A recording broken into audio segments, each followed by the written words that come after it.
शांति। मेरा बाबा प्यारा बाबा, मीठा बाबा, गोविंद लियो मोर, भगवान को खरीद लिया गया, भगवान को खरीद लिया गया। कौन कौन खरीदेगा भगवान को? कौन खरीद सकता है भगवान को?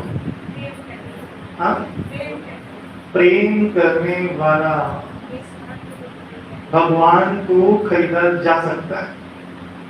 भगवान बिकते भी हैं, ठीक है, लेकिन मूर्तिकार के घर में नहीं, मूर्तिकार के घर में नहीं। कितने ऐसे भक्त हैं जिन्होंने भगवान को खरीदा, खरीदा माना अपना बना लिया। मैं भगवान का बन जाऊं ये अलग चीज है, पर भगवान मेरा बन जाए ये अलग चीज, दोनों है। मैं भगवान का बन जाऊं, भगवान जो बोलेगा वो मैं करूंगा, पर भगवान मेरा बन जाए मतलब मैं जो बोलूंगा फिर भगवान वो करेगा। इसी के चलते कितने भक्तों ने भगवान से झाड़ू लगवाया, चक्के पिसवाया, पानी भरवाया और भगवान ने बड़े मजे से किया। कितने भक्तों के घर भगवान ने सारे कार्य किए, सारे कार्य। तो आज जिस विषय पे बात करना चाहते हैं बहुत ही महत्वपूर्ण है, संगम पर बहुत महत्वपूर्ण है। आज संसार में हर व्यक्ति अपना जीवन व्यापन करने के लिए कुछ न कुछ काम धंधा करता है ताकि वो कुछ पैसे कमा ले, अपना जीवन व्यापन करे। उस क्षेत्र में अलग अलग प्रकार के लोग अलग अलग कार्य करते हैं। कुछ लोगों का कार्य कठिन होता है, कुछ का सरल होता है। एक बात हम सब जानते हैं, दुनिया भर का काम करते हुए क्या लेकर आए थे और क्या लेकर जाएंगे। कुछ भी लेकर नहीं आए थे, कुछ भी लेकर नहीं जाएंगे, ये बाहरी बातें हैं। कुछ लेकर आए जरूर थे और कुछ लेकर जाएंगे भी जरूर, ये भी निश्चित है।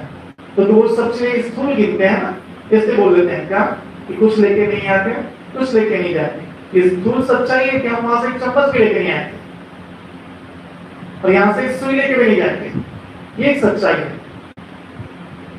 आपके मुंह में जो सोने का दांत लगा होगा, मरने के बाद उसको लोग भी तोड़ के ले लेंगे, लोग खोलेंगे, रोते रोते आपका मुंह फाड़ के निकालेंगे। यही तो होता है ना कि जब कोई मरता है तो चप्पल, कपड़ा, खटिया फेंकते हैं और सोने चांदी गहने निशानी बोल के रखते हैं, रखते हैं। तो लोग ये कहते हैं, लेकिन एक सच्चाई है कि आपके जाने के बाद भी कुछ चीजें जीवित रहती हैं, और कुछ चीजों में एक चीज है आपका व्यवहार, आपका चरित्र और आपका कैरेक्टर। आज का हमारा यही टॉपिक है, संगम युग का कैरेक्टर। आपका कैरेक्टर जीवित रहेगा, और कैरेक्टर जीवित है तो आप भी जीवित हैं। और कैरेक्टर खत्म हो गया तो जीते जी भी आप मरे में मारे जाओगे। स्वामी विवेकानंद जी आज नहीं है, सह शरीर आज नहीं है, लेकिन यदि लोग उनके जैसा बनना चाहते हैं, लोग उनकी तरफ दिखना चाहते हैं, तो वो इस दुनिया से गया हुआ व्यक्ति, एक व्यक्ति इस दुनिया से जा चुका है, लेकिन यदि व्यक्ति उनके जैसा बनना चाह रहा है दूसरा व्यक्ति, तो उस दूसरे व्यक्ति के अंदर अपने कैरेक्टर के द्वारा वो जीवित है, क्योंकि अब वो व्यक्तित्व नहीं है, अब वो एक हस्ती है। व्यक्ति, व्यक्तित्व, अस्तित्व और हस्ती, ये स्टेप है। व्यक्ति से व्यक्तित्व, व्यक्तित्व जब बड़ा होता है तो अस्तित्व, और अस्तित्व जब यूनिवर्सल हो जाता है, सब लोग जिसको माने, जाने और सम्मान दे, तो वो बन जाता है हस्ती, एक बहुत बड़ी हस्ती बनती है। तो वो सहशरीर भले नहीं है, लेकिन अपने कैरेक्टर के द्वारा आज भी जीवित है। फैंसी ड्रेस कंपटीशन में, कार्यक्रम में लोग उनकी जैसा ड्रेस पहनकर बताते हैं, और आप बिना सोचे भी अगर उनका गेटअप देख लोगे, बता दोगे कि ये बच्चा फैंसी ड्रेस में स्वामी विवेकानंद बना है। केवल तो ये भी होता है कि हमको उस व्यक्ति का नाम नहीं याद होता, और वो जब पार्टी में मिलता है तो कहते तुम वही हो ना जो कॉलेज में स्वामी विवेकानंद बने थे? बोलता हाँ। तो उसकी नाम धर के जिसका एक्टिंग किया था वो आज भी है। तो यदि आपने एक व्यवहार बनाया, यदि आपने एक व्यवहार बनाया तो क्या होगा? आपके जाने के बाद भी उस व्यवहार के द्वारा आप यहां पर जीवित रहोगे। लेकिन ये आदर्श में बातें करने में आपको यहां नहीं होता है, इससे कोई खास मतलब नहीं। मतलब इस बात से है, मतलब इस बात से है, अगर मैं आपसे पूछूं कि आप कौन हो तो क्या जवाब दोगे? अगर एक संगमयुगी ब्राह्मण आत्मा से मैं पूछूं हु आर यू तो क्या जवाब दोगे? बहुत लोग कुछ नहीं पढ़े पास। कौन हो आप? बोलो ना, तो आत्मा डाउट है क्या? कोई आपसे पूछे कौन हो आप, आपको आत्मा, वो चिल्ल के बोले आत्मा तुम लोग, और डरते हो नहीं भैया नहीं, ये तो भाई दीदी ने कहा था। वो कहे आज से याद कर लो तुम परमात्मा हो, और डर के मारे कहो हाँ हम परमात्मा है। ऐसा तो नहीं। सरदार ब्रह्मा बाबा के टाइम पर एक युगल अपने बच्चे के साथ बाबा से मिलने गए, तो बच्चा वहीं खेल रहा था कुछ, तो इस लक्ष्य ने कहा इसको बाहर बैठाए थे, बाबा का बैठे हैं वो अपना नवासी कर रहा था अपने अनुभव की तरह, और बाबा ज्ञान दे रहे थे हस्बैंड वाइफ दोनों को, दोनों ज्ञान लिए। अब वहां से विदाई होकर ट्रेन में बैठे, तो ट्रेन में जब आबू रोड से बैठे तो आगे जाने के पालनपुर से कोई एक साधु हट्टा कट्टा तगड़ा दाढ़ी वाला बैठ गया, उनके सामने सीट बैठा, इनको देखा व्हाइट ड्रेस में, तो कहाँ से आ रहे थे? ओम शांति मंडली में गए थे। क्या सिखाते वहां? अब इनकी बोलती बात सिक्की पिट्टी दूर, वो बच्चा कह रहा है वहां सिखाते हैं, भगवान का ज्ञान देते हैं। कौन है तुम जानते हो? आत्मा है। दाई दादा चुप है, ज्ञान तुम बांट रहे, बच्चा ज्ञान देगा। आत्मा बारे क्या कहते हो? आत्मा आत्मा होती है, यहाँ रहती है। आत्मा पिता कौन है तुमको पता है? नहीं पता है, शिव बाबा। वो बच्चा बोलता है। तो बोल रहा है, बच्चा बोल रहा है, इसे कॉन्फिडेंस रखो। आप कौन हो? आप कौन हो? आप कौन हो? लेकिन अगर इतना ही सत्य होता तो आपको कर्मातीत हो चुके होते, आपने संपूर्णता को पा लिया होता। बाबा के मूल्य में आता है ये पहेली। कौन सी पहेली? आप कौन हो, ये पहेली। इस पहेली को सुलझाते हुए संगम युग बीत जाता है। आप हर दिन अपने आप को जानते हो, आप हर दिन ध्यान दो, आप अपने बारे में कुछ चीज जानते हो। आप जानते हो कि आपसे भी गलती हो सकती है, वरना पहले तो आपको लगता था कि आपका नवाब, आपसे कोई गलती हो ही नहीं सकती। श्री बाबा के बाद दूसरे ज्ञानी आप ही, लेकिन बाद में पता चलता है कि आपसे भी गलती हो सकती है, आप भी माया में फंस सकते हो, आपसे भी मिस्टेक हो सकती है, ये आप जानते हो। फिर माया से निकलना कैसा है ये भी जानते हो। तो आप हर दिन अपने आप के बारे में जानते हो। तो ये जो पहली है ना, आप कौन, आप कौन, तो हम जब अपना एक स्वरूप बनाते हैं, अपना एक चरित्र बनाते हैं, एक कैरेक्टर बनते हैं। ध्यान समझो, एक्टर, और एक्टर जो कुछ भी एक्ट करता है उसको उसका कैरेक्टर कहते हैं। ठीक है, आप वो एक्टर, और आप जो करोगे वो बनेगा आपका, आप जो एक्टिंग करोगे वो आपका कैरेक्टर बनेगा। मेरा मतलब है क्या? नहीं है। उन्होंने सबरी की एक्टिंग की थी, वो नोबेल प्राइज वाला था। हाँ, बहुत सुंदर उन्होंने सबरी की एक्टिंग की, वो रिकॉर्डेड है, वो है। तो उन्होंने एक्टर के रूप में वो कैरेक्टर निभाया। वो सबरी नहीं है, लेकिन उस समय उन्होंने बेस्ट रोल किया, सबरी का बेस्ट रोल किया अच्छे से। रामायण में जिसने रावण की एक्टिंग की, आज तक कोई ऐसा रावण नहीं पैदा हुआ। मैं बुराई में नहीं बोल रहा हूं, मैं एक्टिंग में बोल रहा हूं। उनके ऐसा कोई रावण बना, उनके ऐसा कोई राम बना। अरुण गोविंद की फोटो घर घर में होती थी। राम तो वही थे, राम तो वही थे। और एक बार सिगरेट पीते हुए पाए गए, और एक व्यक्ति ने उनको अपनी भाषा में बहुत गालियां दी, लेकिन उनको पता नहीं चला। फिर दूसरे व्यक्ति बताया ये तुमको गाली दे रहे हैं। बोले क्यों? ये बोल रहे हैं हम तो तुमको भगवान मानते, तुम सिगरेट पी रहे हो। तो उस दिन से आज तक मैंने सिगरेट नहीं पिया। वो इस बात को अपने सुनाते हैं इंटरव्यू में कि मेरे कैरेक्टर में राम आ गया,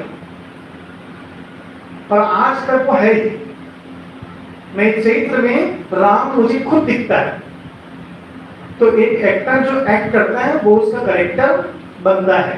अब आपसे पूछूं, आपका कैरेक्टर क्या है? संगम युग पर आपका कैरेक्टर कौन सा है? आप इसका जवाब अभी नहीं दे पाओगे, क्योंकि आपने कभी सोचा नहीं इसके ऊपर। आप सोचो, आप जब मर जाओगे कल, तो मतलब सोमवार को नहीं, आप सपोज मर गए, तो लोग आपको किस कैरेक्टर के रूप में याद करेंगे? ये था योगी, बहुत अच्छा योगी। ये था सेवाधारी बाबा का अनन्य। ये था बिल्कुल प्रेम में डूबी हुई। ये मुरली मस्त सुनाया करते थे। किस रूप में आपको याद करेंगे? सोचो। और यदि आपने अपना कैरेक्टर नहीं बनाया, ध्यान सुनो भाई, यदि आपने अपना कैरेक्टर नहीं बनाया है तो हर व्यक्ति ने आपके लिए अपने मन में एक कैरेक्टर बना दिया है। हो सकता है कोई आपको चोर समझता हो, कोई आपको योगी समझता हो, कोई आपको ढोंगी समझता हो। इसलिए वो समझ रहे हैं, हर व्यक्ति अलग अलग इसलिए समझ रहे हैं क्योंकि आपको खुद अभी पता नहीं है कि आपका रियल कैरेक्टर क्या है, रियल चरित्र क्या है। संगम पर आपको कौन सा पार्ट प्ले करना है ये आपको अभी तक डिसाइड हुआ नहीं है।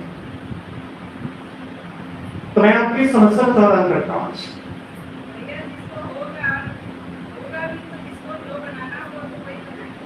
नहीं समझा?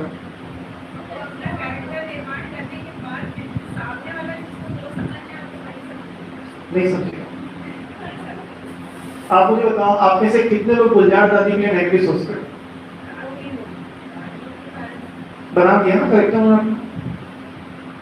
अब वो हस्ती बन चुकी है, व्यक्ति, व्यक्तित्व, अस्तित्व और हस्ती। जानकी दादी ठीक है।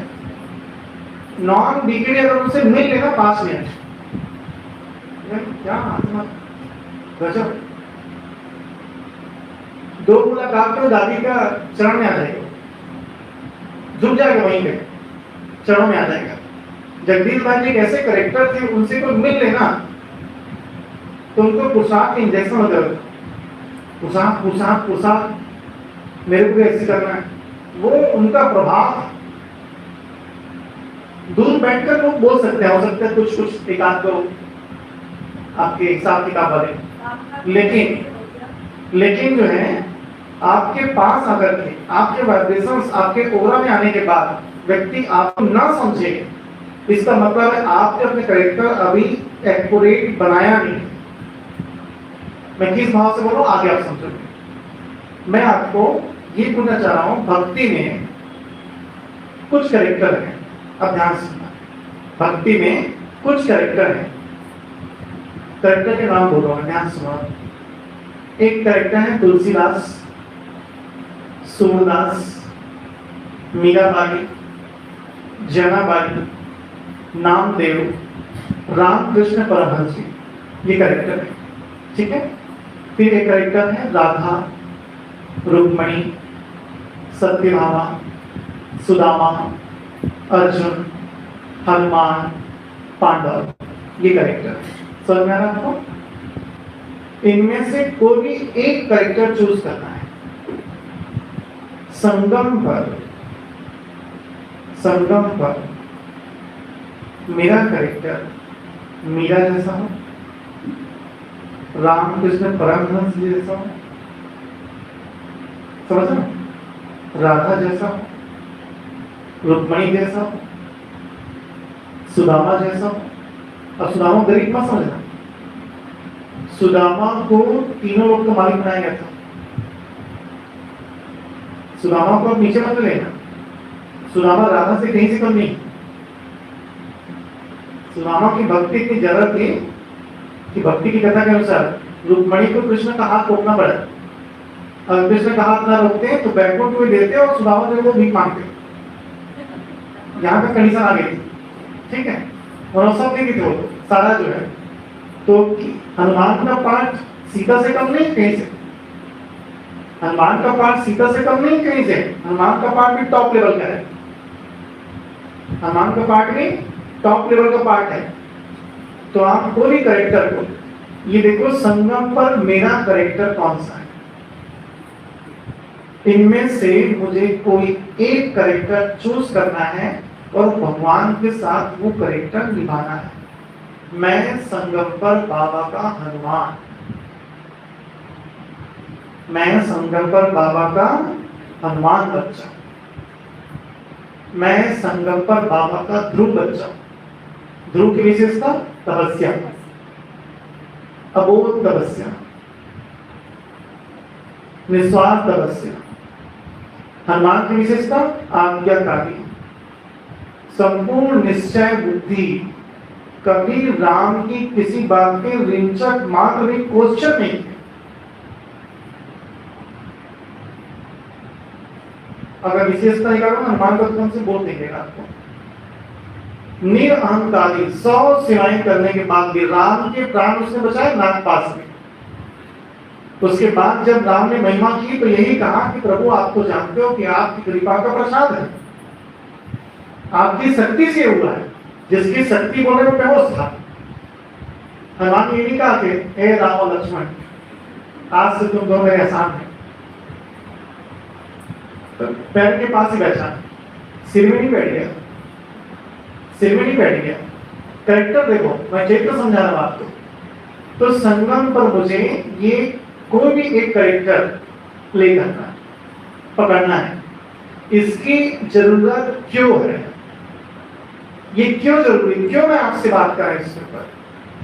आप ध्यान देना, संगम पर कितनी ब्राह्मण आत्माओं को इस बात का दुख है कि हम वहां चले गए जहां हमें नहीं जाना चाहिए, हम वहां उलझ गए जहां हमें नहीं उलझना चाहिए था। हम अपना माइंड खपा रहे थे, दिमाग खपा रहे थे, समय, धन, ऊर्जा नष्ट हो गए, नष्ट हो गए। कैरेक्टर आपके ऊर्जा को, आपके विचारों को, आपकी शक्ति को दिशा देता है। एग्जाम्पल, आपका कैरेक्टर हनुमान है, तो हनुमान का कैरेक्टर ये नहीं है जो राम की पर्सनल लाइफ में इंटरफेयर करे। उसका कैरेक्टर ये नहीं है कि वो जाके देखे कि दूसरे राज्य में क्या चल रहा है। वो हनुमान किसी नए व्यक्तित्व के साथ अपना रिश्ता नहीं बांधता। हनुमान ने एक ही से रिश्ता बांधा। किससे रिश्ता बांधा है? राम से। उसे शादी इसलिए नहीं की ताकि राम से दूरी ना हो जाए। तो हनुमान का कैरेक्टर अगर मेरा है संगम पे, तो मेरा जो क्राइटेरिया बिल्कुल बंधा हुआ है। जैसे बुद्धि जाएगी वहां अपना है। यू आर हनुमान, आपको ये करने नहीं है। आपको सत्य घटना बता रहा हूं मैं, कितने ऐसे कुमार लोग हैं जो अनावश्यक मदद करने गए दूसरों के और बदनाम होकर सिर पीट के वापस आए। सेंटर पे दो बहन थी, एक बड़ी एक छोटी। छोटी बहन आके रोती है और भाई को बताती है मेरी फलाना फलाना तकलीफ है, फलाना फलाना तकलीफ है। अब वो एक भाई बहन की फीलिंग से हेल्प करने गया। अब लोगों ने एक रिश्ता बना दिया, बस पेपर में नहीं छापा, बाकी सब जगह बता दिया। अब ये हो गया डिस्टर्ब। ये सोच गया था उस छोटी बहन का क्या होगा, क्या होगा, क्या होगा, दीदी का क्या होगा, दीदी का क्या होगा, दीदी का क्या होगा। जीजा जी सोचे, कौन सोचे? भाटो सोचे। आप मत सोचे, लेकिन सोचे उलझे। ये रीत है ना। कई बार क्या होता है ना, देखो हम नहीं सोच पाते चीजों को, वो थोड़ा कष्ट सहेंगे, तकलीफ सहेंगे, हमको लगता है कि शायद ऊपर से रॉन्ग, ऊपर से कुछ रॉन्ग नहीं हो रहा है। उस आत्मा के अपने कुछ सूक्ष्म हिसाब किताब है, कुछ खाते उसके हैं, और इसी से वो मजबूत होकर लोहा बन के निकलेंगे। अगर हमको पता होता कि हम हनुमान है, हमको इधर जाने नहीं है, तो हमारा टाइम वेस्ट ना होता, हमारी ऊर्जा नष्ट नहीं होती। इसलिए संगम पर मुझे कोई एक कैरेक्टर चूज करना, ताकि आपकी ऊर्जा, आपका समय, आपका ध्यान संगम युग बर्बाद ना जाए। ठीक है? कैरेक्टर का सिलेक्शन करते समय किन बातों का ध्यान रखना है, ये सबसे महत्वपूर्ण चीज है आज के टॉपिक में। आप कैरेक्टर ले रहे हो, ठीक है? अभी ध्यान रखना, इस क्लास को सुनते सुनते कोई मत बोला है मेरा भाई, कोई मत बोला आज से मैं हनुमान, आज से मैं अर्जुन, ऐसी बातें बिल्कुल मत करना। ध्यान ना करते, पहले सिलेक्शन के नियम सुन लो, उसके बाद क्या कैरेक्टर चूज करना। ऐसे नहीं चूज कर देना, क्योंकि इतना जल्दी होता कि अभी तक क्या सब बन चुके होते एक साथ। आप ही मीरा, आप ही द्रौपदी, आप ही अर्जुन, सब आपका हो चुका होता है। ठीक है? इसे कैरेक्टर चुनने का जो नियम है, उसमें सबसे पहला नियम है आपका वर्तमान पोशाक क्या है। पहले आप देखो, अगर आपने पोशाक को बिना चेक के कैरेक्टर चूज किया, आपका सबकॉन्शियस माइंड, आपका अंतर्मन उस कैरेक्टर को रिजेक्ट कर देगा और आपको अनुभूति होगी जीरो। समझ रहे हैं क्या होगा? आपको अनुभूति होगी जीरो। जैसे आपका अमृत वाला गायक है, नुआसम के लोग गायक हैं, मूल्य क्लास आप साल में 1-2 बार आते हो, और चार्ट आपने कभी लिखा नहीं है, और आपने कैरेक्टर अभी चूज किया, आज से मैं शिव की अर्धांगिनी। अरे जोड़ो तो जोड़िए, आप पार्वती, जब नहीं जमेगा। इसलिए आप इस कैरेक्टर को चूज नहीं कर सकते यहाँ पे। तो पहले देखो, आपका जीरो पोशाक है ना, तो जीरो वाला कैरेक्टर लेना है। जीरो वाला करेक्टर, आगे सुविधा बता मैं आपको, आप उससे गरीब नहीं हो जाओगे और वो करेक्टर आपको ऊपर ही उठाएगा। इसलिए आप पहले वर्तमान पोशाक को देख लो, वर्तमान जो आपकी वास्तविक स्थिति है उसको जानो, पहले उसके हिसाब से करेक्टर चूज करना। दूसरी बात, आपकी पारिवारिक सामाजिक स्थिति, पारिवारिक स्थिति कैसी है, सामाजिक स्थिति कैसी है। एग्जाम्पल, आप शादी हो चुकी है आपकी, 4 बच्चे हैं आपके, ठीक है, जो आपका जीवन आराम कर रहे हैं रोज, 4 बच्चे जिनको पाल पाल के आप परेशान हैं, और आपने अभी कैरेक्टर लिया कौन सा, मैं महावीर बाल ब्रह्मचारी। अरे नहीं होगा,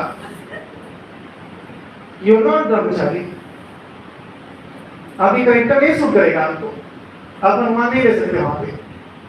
इसका ये कदापि मतलब है कि आप खराब हो, मैं इसकी बात नहीं कर रहा, आपको मैं सिलेक्शन की बात कर रहा हूं। आप बाद में ले लेना, बाद में हो जाएगा, शुरुआत नहीं होगा, ये बता रहा आपको। बाद में तो आप 0 से पार्वती तक पहुंच सकते हो, लेकिन अभी शुरुआत नहीं लेना। शुरुआत में अगर आपने रॉन्ग करेक्टर लिया तो आपकी समय शक्ति ऊर्जा उस चीज को एक्सेप्ट करेगी नहीं और अनुभूति होगी नहीं, और बिना अनुभूति के परिवर्तन होता ही नहीं है, ठीक है। तो सामाजिक पारिवारिक स्थिति को देखो, परिवार के हिसाब से आप करेक्टर लोगे अपना, ठीक है। तीसरी जो बात है, उस करेक्टर का, जिस करेक्टर को आप ले रहे हो, पूरा अध्ययन करो। मैंने जितने नाम लिए हैं सारे नाम की बायोग्राफी मुझे पता है, सब मैं नाम जानता हूं, उनका अध्ययन मैं कर चुका हूं। इसके अलावा भी करेक्टर हैं भक्ति मार्ग, आप निकाल लेना, चाहे रियल हो चाहे नॉट रियल हो, आप निकाल लेना और उसका पहले डीप एनालिसिस करना। आपको मीराबाई बनना है तो मीरा का करेक्टर पूरा डीप स्टडी करो पहले। कितने लोग ज्ञान बांटते हैं बिना अध्ययन के, जिनको ज्ञान की सर्विस करनी है उनको ज्ञान का अध्ययन डीप करना चाहिए, वरना 2-4 प्रश्न किसी ने पूछा बड़ा जाओगे। कठोपनिषद में ये लिखा है, उपनिषद में ये लिखा है, इसमें वो लिखा है, और आप घबरा गए, तो क्या अध्ययन की कमी आपकी, अध्ययन की कमी आपकी। किसने कहा सही को तो ब्रेन चलाती है, आत्मा की जरूरत नहीं होती, आत्मा की जरूरत नहीं होती। कि आप उनको बताओगे फलाना न्यूज़पेपर में फलाना डेट में ये छपा था कि एक व्यक्ति जिसका ब्रेन पूरा डेड हो चुका था, फिर वो जीवित था लगभग 20 साल तक, तो ब्रेन डेड होने के बाद कैसे जिंदा रह गया, कौन चला रहा था, आत्मा चला रही थी, ठीक है। आप उसको गहराई से समझ सकते हो। तो अध्ययन, तो जो भी आप कैरेक्टर लोगे पहले उसका डीप स्टडी कीजिए, उस पर्सनालिटी को समझिए कि रियल में मीरा थी तो कैसे थी, रियल में हनुमान होगा तो कैसे होगा, सुदामा होगा तो कैसा होगा। बहुत गहराई से अध्ययन और चिंतन, कम से कम मिनिमम 3 दिन तो आपको लेने चाहिए कैरेक्टर लेने की। कहीं आपको माना चाहिए, अभी कोई नहीं बोला मीरा भाई मैं हनुमान, नहीं, अभी आप कुछ नहीं, अभी आप ब्राह्मण, ठीक है, अभी आप ब्राह्मण। तो 3 दिन कम से कम उसका गहराई से अध्ययन कीजिए, और लगता है अभी बचा तो और पढ़ना, लेकिन अगले पद में खो मत जाना, पढ़ते पढ़ते भूल गया आपको लेना चाहिए करेक्टर। 3 दिन आप डीप स्टडी करो, स्टडी करने के बाद आप लोग उसको, ठीक है। चौथी बात, करेक्टर बाद में बदल जाते हैं, अब ध्यान रखिए, बदल जाते मतलब प्रमोशन होता है। आप जिस करेक्टर को भी लिए हो, जब आपका पुरुषार्थ उसके लेवल में आ जाएगा तो आप अगले लेवल में ट्रांसफर हो जाओगे, आप ऊपर के करेक्टर चल जाओगे ऑटोमेटिक। मान लो आपने शुरू किया, मैं बाबा का सुदामा बच्चा, गरीब हूं ना, मेरे पास कुछ नहीं है देने के लिए, केवल मैं उसको याद कर सकता हूं बस, मेरे पास धन नहीं है लगाने के लिए, मेरे पास धन नहीं है बाबा की सेवा में लगाने के लिए, मेरे पास इतना समय भी नहीं बचता कि मैं जाके सेवा कर सकूं, मेरा स्वास्थ्य साथ नहीं देता कि मैं कमरा सेवा कर सकूं, मैं बाबा का सुदामा बच्चा, लेकिन मैं उसको याद कर सकता हूं, और एक कटोरी चावल जो मैं खाता हूं उसको भोग लगा के खाता हूं, ये मैं कर सकता हूं। तो ये जब आप शुरुआत करोगे ना, तो एक समय आप सुदामा से राधा रुक्मिणी तक भी पहुंच जाओगे। जब आप एक्यूरेट सुदामा बन जाओगे तो आपका प्रमोशन हो जाएगा, तो करेक्टर में प्रमोशन होता है। अब आगे चेक और आगे बढ़ते हो, नीचे नहीं आना ऊपर, नीचे नहीं आना। अध्ययन इसलिए बोल रहा हूं कि आपको टू कॉपी करना पूरा, जैसा उसने किया था वैसा, और जो चीजें वो नहीं की थी वो आप नहीं करोगे, उससे आपकी ऊर्जा बचेगी, उससे आपकी ऊर्जा बचेगी। कैरेक्टर को समझने के लिए कैरेक्टर में सबसे पहली चीज जो आपको समझना है वो है भाव। क्या समझना है? भाव। भक्ति मार्ग में पंच महाभाव का वर्णन है। किसका वर्णन है? पंच महाभाव। 5 भाव सभी कैरेक्टर में कोई ना कोई एक भाव मिलेगा इसमें से। मैं 5 भाव आपको सुना रहा हूं, आप चाहो तो लिख लो, चाहो तो मत लिखो, ठीक है? आपको मैं व्हाट्सएप कर दूंगा, देख लेना आप जो है। तो सुनो ध्यान से, लिखना तो लिखवा जो है। तो पंच महाभाव में लिखो। चलो, पहला भाव है शांत भाव।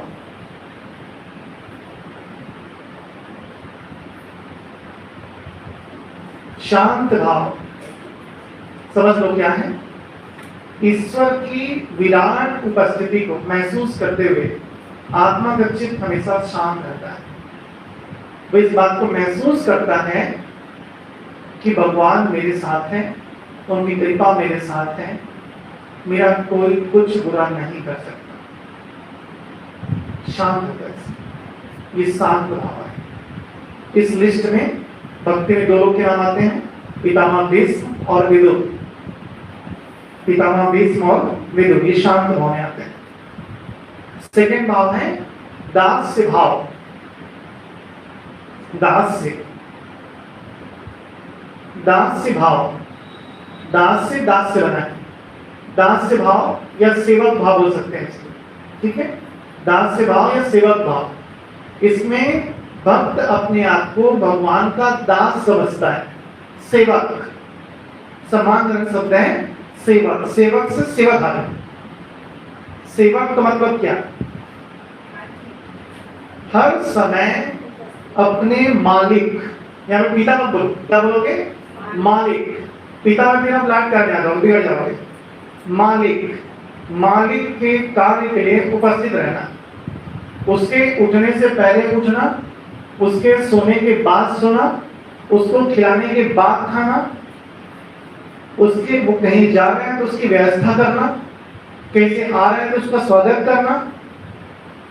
सेवक भाव, सेवक भाव। तो ये देखो, जो कैरेक्टर आप ले रहे हो इसमें से भाव है क्या? ये भाव है क्या? दास्य भाव, सेवक भाव। तो आप उस भाव को अंगीकार करो कि अभी मैं बाबा का सेवक। अभी आप भूल जाओ कुछ समय के लिए, बाबा के बच्चे हो, आप लाडले बिगड़े हुए हो, छोड़ दो उसको। आप सेवक हो। सेवक का काम है हाँ जी बाबा। क्या काम है? बच्चे तुमको 5 को अभ्यास करना है दिन में 5 बार। हाँ जी बाबा। तुमको आज बोले में आज हमारे ताजा आदेश दिया कि बच्चे तुमको आज दिन में समय निकाल के 1-1 मिनट मुझे असली होकर याद करना है। क्या बोल रहा है? हाँ जी बाबा। बच्चे आज मुरली में आए, कम से कम 8 घंटा तुमको योग करना चाहिए। ले लो छुट्टी, आज ले लो छुट्टी, 8 घंटा योग करो। आज तो करो, एक दिन तो करो, बाकी दिन मत करना। एक दिन तो करो 8 घंटा। आज बाबा ने कहा ना, आज करो कम से कम। एक बार मुरली बाबा ने कहा था कि जो मेरा मुरब्बी बच्चा होता है ना, वो मुझे 2 बजे उठकर याद करता है। कितने लोग याद करता है? 2 बजे, ठीक है? तो कम से कम उस दिन मुरब्बी बच्चा होता है और 2 बजे उठ के बाबा को या तो जल्दी से खा पी करके। तो आप जब सेवक हो तो सेवक को सेवा याद रहनी चाहिए। तो आपके कैरेक्टर में सेवा भाव है क्या? देखो जरा। तो दूसरा भाव है दास्य भाव या सेवक भाव। इसमें किसका नाम आता है? हनुमान का। तीसरा भाव है साख्य भाव, सख्य भाव, मित्र भाव। इसमें भगवान को मित्र माना जाता है। मित्र, इस फीलिंग में जब आप आते हो तो आप भगवान को भगवान नहीं मानते हो, फिर आप भगवान को भगवान नहीं मानोगे, भगवान को एक मित्र की तरह ट्रीट करोगे, फिर भगवान से ऐसे बातचीत होती है कि प्रभु कृपा करो, मेरा काम करो, ऐसे बातचीत नहीं होती। क्या बोलते हैं, कैसे बात होती है, फोन पे आएगा, राजा बन गया, बहुत बड़ा दिन हो गया, मेरे घर में पार्टी है, आपने इन्विटेशन दिया दोस्त को, नहीं आया, लेट हो गया, तो क्या बोलोगे फोन करके, वाले रईस तेरा इतना टाइम नहीं आने का। बात तो ऐसी होगी ना, बात तो ऐसी होगी ना, दोस्तों की बात कैसे होती है। तो फिर उस समय मित्रता भाव होता है, फिर मित्र की तरह उसकी चिंता भी करनी होती है, उसकी व्यवस्था भी करनी होती है, उसका देख रेख भी करना होता है। अपने सरनजीत भाई ने एक अनुभव सुना है, बोले मैं गोविंद भाई के साथ में स्कूटी में जाता था, तो उन्होंने पूछा मुझसे, बोले गोविंद ये संजीत पिस्ता बादाम खाते हैं? तो बोले मुझे अगर खिलाए, मैंने कहा हाँ। तो बोले कोई बाबा घर में पिस्ता बादाम पहुंचाए? बाबा घर में पिस्ता बादाम पहुंचाया कर। तो मैं समझ गया क्या करना है। भाई तुम खाते, अगर तुम्हारी दोस्ती भगवान से है तो उधर दोगे नहीं दोगे, अकेले अकेले पे लोगे। दोस्ती यही होता है ना, मैं खाते बैठा हूँ, वो आएगा तो देना है, देना है। दोस्ती ज्यादा होती है, थाली में खा लेते हैं, दादे पर सर के एक ही थाली में, ठीक है। तो दोस्ती ज्यादा है ना, तो भगवान से आपकी दोस्ती है। आप खाना खाने बैठे, 2 निगाह खा गए, फिर याद आया बाबा, क्या याद आया बाबा, लेकिन यहाँ बाबा दोस्त है, यहाँ बाबा दोस्त है, तो जायज है कि मैं जूठा खिला सकता हूँ, जायज है कि मैं जूठा खिला सकता हूँ। मैं बोलूँ कोई बात नहीं, 2 कप खाया तो आ जाए, 2 बार बस खाया आ जाए तो का साथ में, क्योंकि दोस्त है ना भाई, मित्र भाव है में। तो मित्र भाव में भी लोक राज नहीं होता, फिर वो भगवान की ऊंचाई और भक्त की नीचाई वो नहीं होता, फिर वो लेवल में होता है। तो मित्र भाव है क्या, देखो जरा। तो तीसरा करेक्ट, चौथा है ना, नहीं तीसरा है, तीसरा क्या है, मित्र भाव या सत्य भाव। इसमें किसका नाम आता है, सुदामा और अर्जुन। रामकृष्ण परमहंस ने तो पूरे 5 भाव को सिद्ध किया था, आप भी कर सकते हो, ठीक है। 5 भाव और सर्व संबंध, अभी आगे आएगा हम कर, ठीक है। चौथा है वात्सल्य भाव, ये बहुत लोग करते हो आप में से, वात्सल्य भाव। इसमें भक्त अपने को मां और बच्चे को बच्चे भगवान को बच्चा समझते हैं। मैं मां हूं और भगवान मेरा बच्चा है। यशोदा जी का उदाहरण आता है इसमें, यशोदा जी का।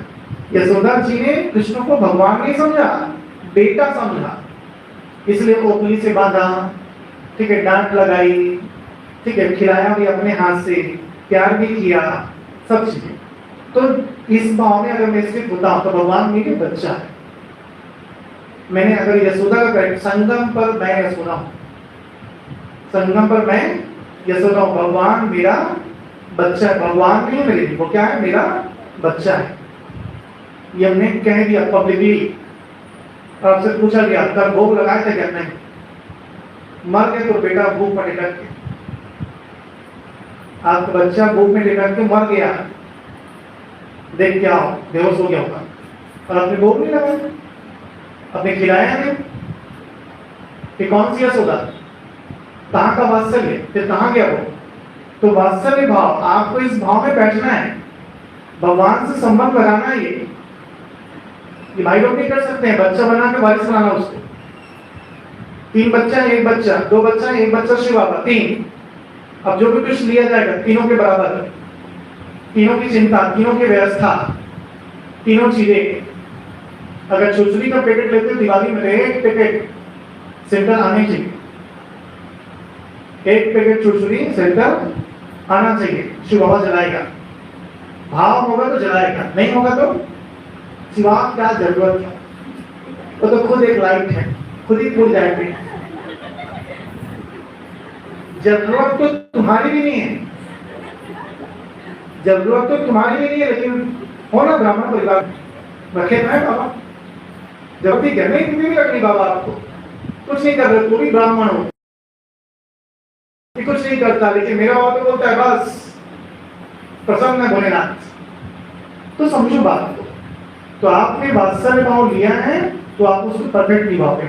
इसलिए भाव और कैरेक्टर मैच करो पहले, कौन से कैरेक्टर में कौन सा भाव है। भाव समझोगे तो आपको अपनी सेवा समझ में आएगी। एक माँ की सेवा अलग, मित्र की सेवा अलग, दास की सेवा अलग, ठीक है। शांत भाव में केवल स्थिति है कि ऑलमाइटी अथॉरिटी मेरे साथ है, ऐसे। और पांचवा अंतिम भाव है, इसको सर्वश्रेष्ठ भाव कहते हैं। इस तक हर कोई नहीं पहुंच पाता। यह है माधुर्य भाव। माधुर्य भाव, इसमें ईश्वर को प्रियतम या पति माना जाता है,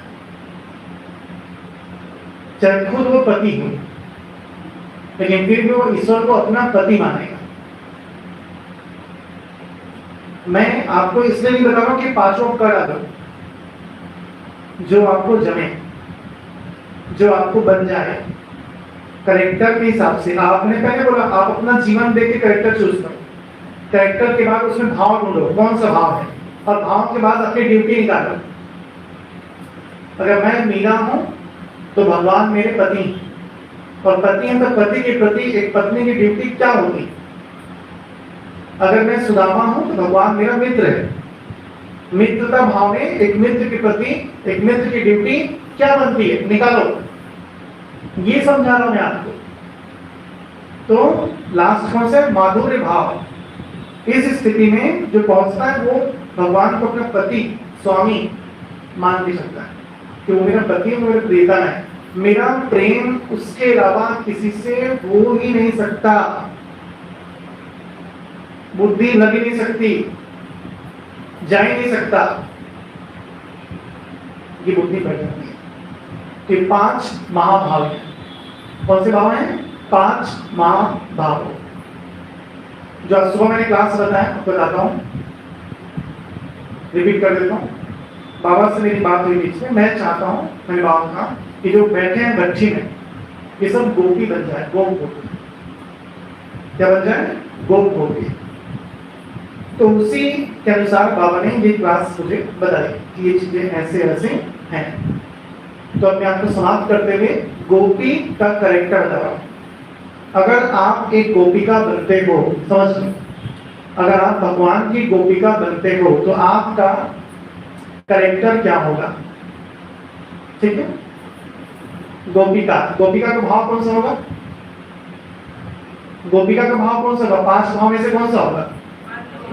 माधुर्य। दास नहीं होगा। गोपिकाएं माधुर्य भाव में। गोपिकाएं कृष्ण से लड़ती थी बकायदा। जब कृष्ण छोड़ के जा रहा था, कितना सुनाया कृष्ण को, दुष्ट कहीं का, देखो कैसे हंस रहा है, हम छोड़ के जा रहा है।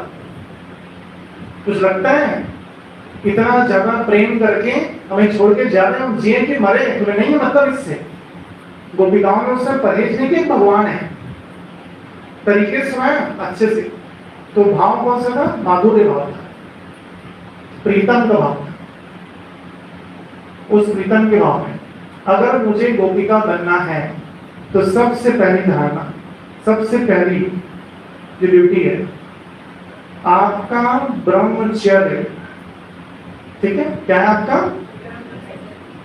तो बुद्धि में नोट कर लो, भगवान से सहचर्य, दुनिया से ब्रह्मचर्य। भगवान से सहचर्य और दुनिया से ब्रह्मचर्य। सशक्त ब्रह्मचर्य के बिना आप गोप और गोपिका की स्थिति को नहीं पा सकते। अगर अब तक कुछ भी हुआ, ऊपर नीचे नीचे ऊपर, स्टॉप। शुरू करो दास से भाव से। और ये मतलब गोपी भाव है, नहीं होगा आपका अनुभव। दास से भाव से पहुंच जाओ। कहां पहुंच जाओगे? गोपिका बन जाओगे, ठीक है। तो सशक्त ब्रह्मचर्य। दूसरा, एक गिरधर एक मुरली, एक गिरधर और एक मुरली। ये खिड़कियां खोल दो, बंद रखा हूं। एक गिरधर एक मुरली, याद रखना। एक गिरधर एक मुरली का क्या मतलब है समझो। आपको जब तक ये साधना करोगे, तरह से बोल दो, इस बात की मीटिंग से याद नहीं होना, वो मीटिंग आपकी चलती रहेगी, संगठन इसकी। बाकी जब तक आप ये साधना करोगे, आप साकार और अव्यक्त मुरली के अलावा किसी की क्लास में सुन सकते हैं। आपको जो पालना लेनी है मुरली के द्वारा, एक गिरधर एक मुरली। आप अपनी स्थिति बनाओ केवल मुरली के माध्यम से। जो महत्व आप दूसरों की क्लासेस को दे रहे हो, इसकी क्लास और उसकी क्लास में मुझे देखो, इसकी क्लास और उसकी क्लास, इसका महत्व नहीं है। महत्व किसका है? एक मुरली का। संगम पर जो ब्राह्मण मुरली को छोड़ के महत्व इंसानों की क्लास को देता है, उसकी उन्नति कभी नहीं होगी, क्योंकि जो आपको क्लास करा रहा है वो भी इसी से सीखा। समझ रहे बात? अगर आप किसी व्यक्ति के माध्यम से लेते हो तो हमेशा थर्ड नंबर में आओगे। किस नंबर में? थर्ड। फर्स्ट बाबा, सेकंड वो व्यक्ति और तीसरा आप। तो बेहतर है सेकंड तो आप, दूसरे में तो आपका नाम है, तो लेना किससे है? मुरली और अव्यक्त मुरली। तो मुरली पढ़ना है। आप किसी क्लास छोड़ दिए और मुरली में छोड़ दिए, उस कंडीशन पे मुरली कम से कम 3 बार तो होनी चाहिए। मिनिमम 3 बार मुरली आपकी होनी चाहिए, एक क्लास और 2 बार स्वाध्याय। अव्यक्त मुरली अलग से। आप इससे अपनी पालना करोगे, क्योंकि आप गोपिका हो, आप किसी दूसरे की मुरली नहीं सुनते।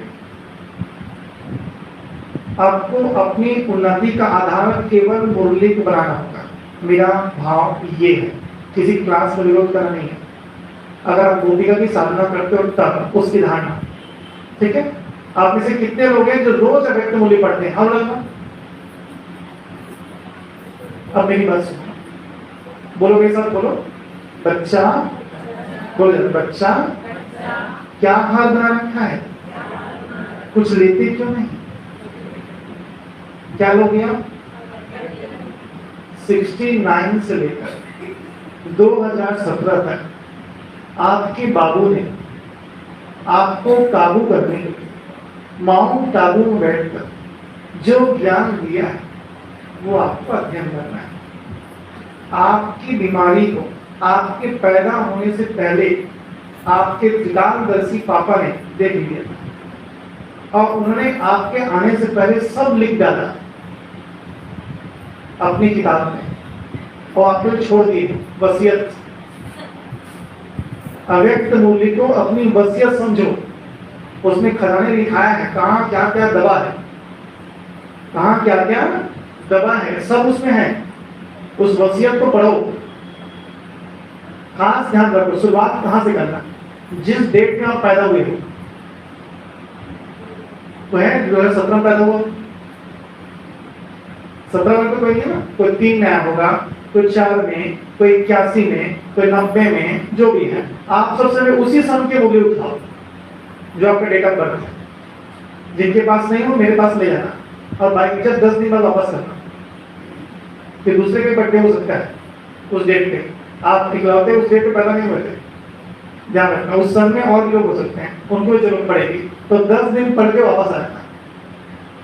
उसके बाद अध्ययन करना 80 के बाद की बोली, 69 की बोली थोड़ी सी कठिन जाती है आपको।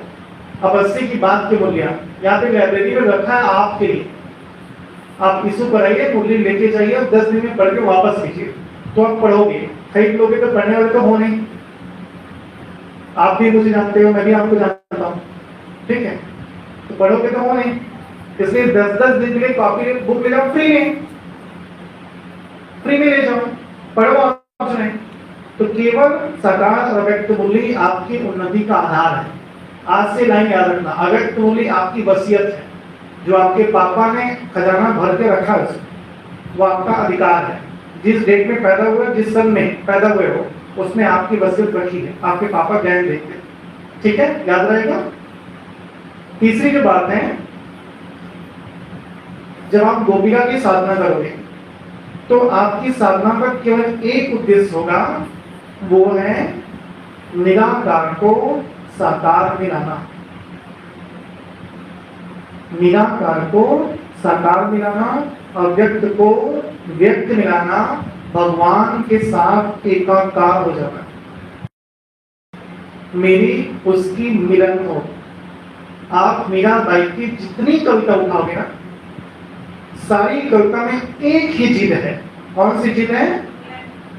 आओ कृष्ण मुझे ले जाओ, आओ कृष्ण मुझसे मिलो। कब मिलोगे तो?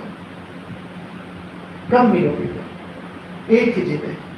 जब आप गोपिका की साधना करोगे, बीच में कोई भी अलग उद्देश्य के लिए योग नहीं कर सकते। उस बीच में आप किसको ले दो बाबा, बंगला बना दो बाबा, सोने का बंगला, चंदन का जंगला, एक बंगला बने न्यारा। आप इस टॉपिक पर योग नहीं कर सकते। आप उद्देश्य बदल नहीं सकते। आपका एकमात्र उद्देश्य है कौन सा? कि मैं और बाबा एक हो जाएं, आमने सामने बैठे, साथ में रहें, मुझे अपना ले, मैं उसे अपना लूं। दूसरा कोई उद्देश्य नहीं होगा गोपिका बनने के लिए। ठीक है? और सेकंड लास्ट धारणा है आपकी, लोगों के चेहरे को देखने से बचो। या तो आत्मा देखो, या लाइट का सही देखो, या मत देखो। मत देखो। अच्छे अच्छे साधक, सचिन भाई क्लास में आता है, अपनी आंखें नीचे करके चलने की प्रैक्टिस करो। इसका एक कदापि मतलब नहीं है गाड़ी से जाकर आ जाओ, वो दिख जाता है आपको, बहाना ना बनाओ। लेकिन ये लोग पागलों पे चलते जगह जिगिर देखते, इधर भी देखो, उधर भी देखो, कौन क्या कर रहा है। जितना देखोगे ना, ये सब डाटा अंदर जा रहा है। अगर वो बैठोगे वो ही दिखता है। विनायक मुख शुद्ध के अंदर आप खाओगे क्या? पान देखते आ रहे हो तो डाटा अंदर गया, चलेगा चिंता। इसलिए मुझे व्यर्थ देखना ही नहीं है ना, व्यर्थ देखना ही नहीं है, उलझना नहीं किसी का। तो व्यर्थ देखने से आंखें हटे। और पांचवा और अंतिम धारणा, लास्ट समाप्त, प्रेम प्रधान ही योग होगा। जो आप योग करोगे वो केवल प्रेम प्रधान। उसमें अशरीरपन का अभ्यास बहुत फोकस नहीं होगा, उसमें 5 स्वरूप का अभ्यास फोकस नहीं होगा। उसमें केवल मैं बाबा का, बाबा मेरा, मेरा सच्चा साथी, सच्चा सारा, एक मेरा प्रीतम, मेरा शिव, मीरा के प्रभु। ये तब की बात है जब मीरा थी। अभी प्रभु किसके हैं? अभी प्रभु मेरे हैं। अभी प्रभु मेरे हैं। किसके प्रभु? प्रभु मेरे शिव।